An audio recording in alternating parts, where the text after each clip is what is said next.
Yes, welcome CIT 105. I am Dr. Williams, Dr. Lawrence Williams, and I will be your instructor for this particular class. And I just wanted to introduce myself. I am, I have over, I have over a good maybe 15 years of teaching experience through adjuncting and whatnot.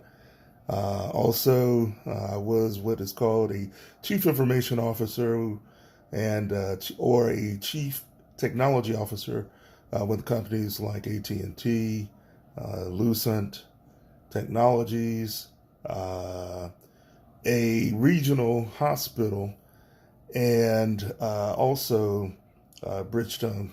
So just wanted to, as a matter of fact, I have on my Bridgestone t-shirt. But this is very informal. Um, I'm a really fair guy. Uh, I enjoy teaching, uh, but my teaching style is a little different. I am not a proponent of teaching people how to go to school. Okay, I'm more of a proponent of teaching them real life skills and getting them ready for the job market, as you will find in this class. Um, and I'm going to talk to you a little bit more about the game rules of the class in the next video. But for right now, know that this class is going to be a little different. Okay. Um, but some of the things that you need to know about me, I feel that it is my job to get you ready, get you job ready. Okay. Uh, I think that's part of being an educator. Okay.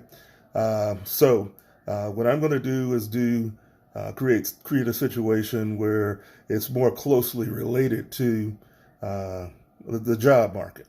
Okay. Um, Also, one of the things, and this may sound strange, but I want you to know I'm going to give you a list of things that aren't my job. Okay.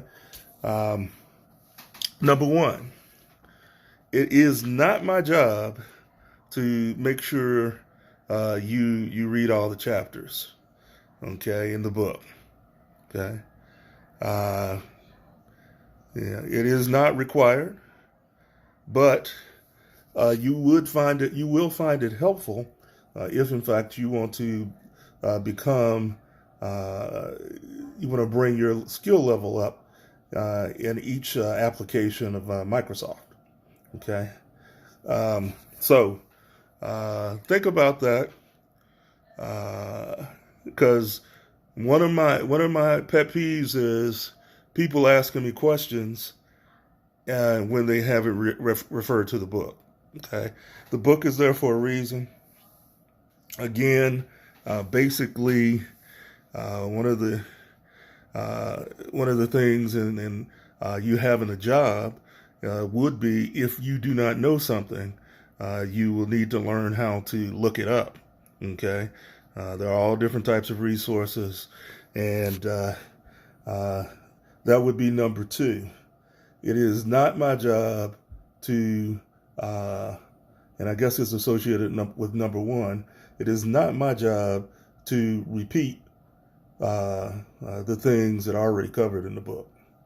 Okay, that is not what I call teaching. Okay, now if you're having a specific problem with something that you've uncovered, or you have a specific problem, that's a whole different story. Okay, number two, it is not my job to keep up with you, to make you go to group meetings and to make you participate in creating the cases. And you're going to learn a little bit more about all these things and what they are a little later. But it's not going to be my job to. I can inspire you, and the inspiration should be getting a good grade. But I've had people in the past tell me the reason why they couldn't make their meetings was because I didn't call to remind them. That will not be my job, nor would that be anyone's job to remind you of tasks that you need to complete, nor remind you of places that you need to be. Okay. This is, I know some of you are probably coming straight from high school, and this is college, and this is a college level course.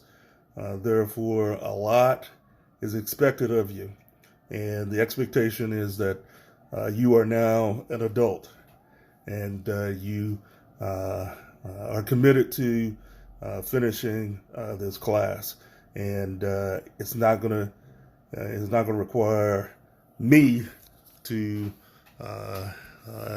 act as one of your parents to make sure you do so. That's probably number three. I am not your parent. I am your instructor. And then if you do contact me, you will want to refer to me as Dr. Williams, Dr. Lawrence Williams. I do have a PhD, worked very hard to get it, and I do have an MBA and a BA.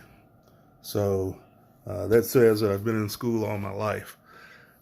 So Dr. Williams is the tagline.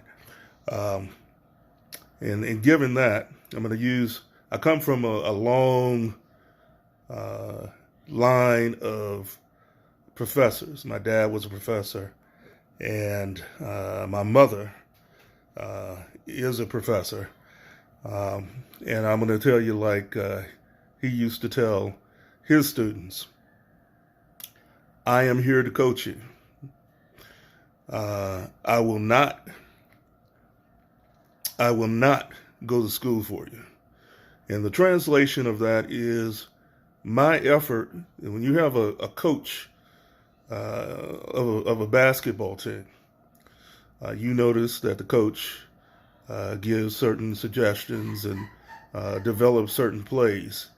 But unless he's a player coach, he does not get in the game. Okay, so I've had students want me to get involved in the project so far as to almost write the project.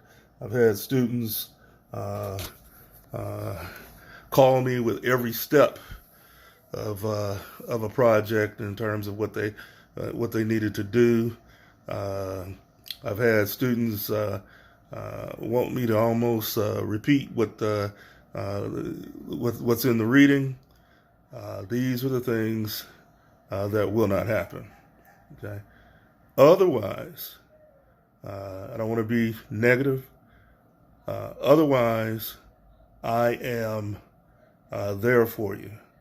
I am your coach, your professor. You can contact me on my mobile phone with good questions. I'm not one of those persons that says that there's every question is a good question, and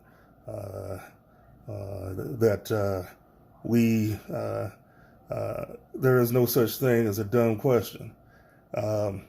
After 15 or so years of teaching, yes, there is such thing as a dumb question.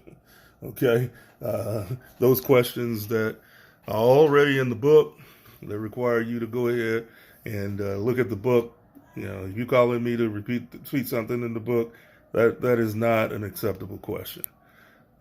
Questions that are in the module, that is not an acceptable question.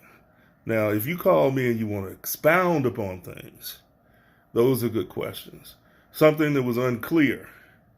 Dr. Williams, I read this, but it was unclear to me. That's a good question. But Dr. Williams, can you do usually doesn't is usually not a great question. Okay, so this is just an introduction. I wish everyone well. You will do good if you follow directions well. If you participate in your teams and you help and you pull your load with the assignments within your team. So the next video will talk more about the game rules. Thank you and have a wonderful class time.